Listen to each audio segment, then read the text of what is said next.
In looks, she was described as a medium-sized dark bay with smooth and feminine features, perhaps even elegant. But as a racehorse, she was anything but soft. The great bloodstock historian Leon Rasmussen said Table Hands was, in a word, devastating. In 1979, Table Hands turned in perhaps the greatest season ever by a Washington-bred 2-year-old filly, rolling to 5 explosive victories while earning honors as 1979 Washington Horse of the Year and finishing runner-up to Smart Angle in the Eclipse Award for 2-year-old filly. A fruit rancher who also founded Yakima Meadows, Wilbur Stadelman amassed a fortune exporting central Washington fruit to destinations around the globe. But in 1979, he dispatched Table Hands to California to veteran trainer Jake Battles, who had developed the filly's half-sister Anytime Girl into the state's first official graded stakes winner in the 1976 Oakleaf Stakes. Born March 16, 1977 in Yakima, Table Hands represented the best breeding available in Washington. Her sire, Table Run, was a fast stakes winner, and her dam, Hold Hands, while earning only $900 on the track, foaled 6 stakes winners. Table Hands would make her debut in the 4th race at Hollywood Park on May 17, 1979, and a star was quickly born. In fact, over the next 58 days, Table Hands would win 4 times, including 3 stakes races, 2 of them graded. Her maiden victory is racing folklore. Shortly before vanning from the Bay Area to Hollywood Park for her debut, Battles timed Table Hands working a half-mile in a blistering 45 flat, galloping out 5 furlongs in 57 and 2. The association clockers were on strike, however, so the work went unpublished, and Table Hands was 20-1 on the Hollywood Park morning line.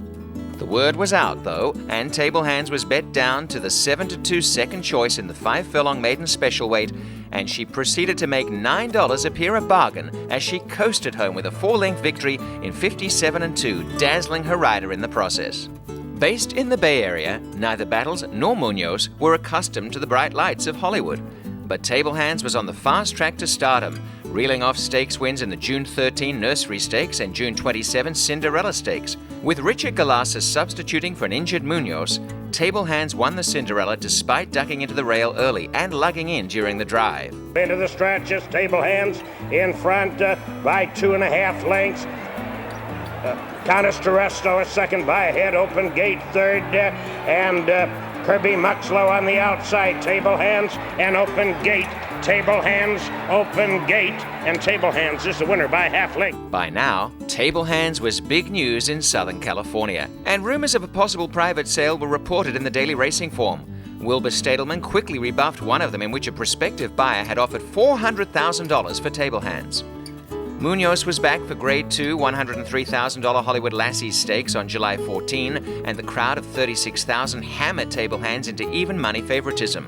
This time, trainer D. Wayne Lucas used a rabbit, Cloud Walker, in an attempt to duel Table Hands into submission and set things up for his other horse, the Tartan stable-owned Open Gate. Table Hands in front, Open Gate is second, Jet Rating on the rail, and loads of fun. Table Hands running easily by 4 lengths, and Open Gate, and Table Hands is the winner by 3.5 lengths. Suddenly, Wilbur and Marianne Stadelman owned one of racing's hottest young horses.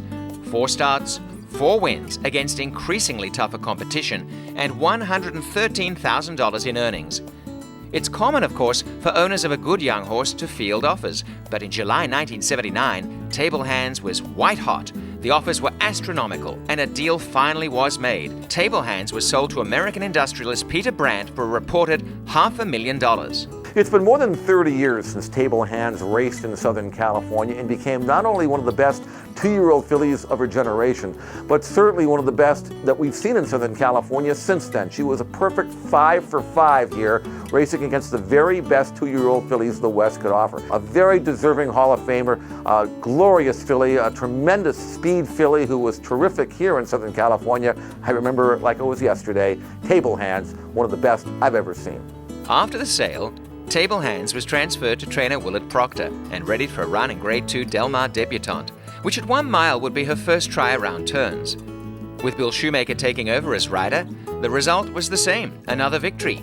In fact, Table Hands was so far in front, she literally ran off the TV screen, opening a 12-length lead after 3 quarters in 1, 8, and 4, and went on to win by a handy 6 lengths to collect the winner's share of $106,000. But after a victory in the Grade 3 Santa Ynez Stakes, February 23, 1980 at Santa Anita, which upped table hands to 6 for 6 lifetime, she was plagued by a series of injuries and setbacks, and never won another race. She finished her career with a 6-0-3 mark in 11 starts with earnings of $290,595. It is said, though, that the parties behind the box seats at Hollywood Park in 1979 were some of the best the famed track has ever seen. Wilbur Stadelman offered to buy drinks for one and all and toast the filly he called one of a kind. Tonight, the Washington Racing Hall of Fame toasts and salutes Table Hands as its 2013 inductee.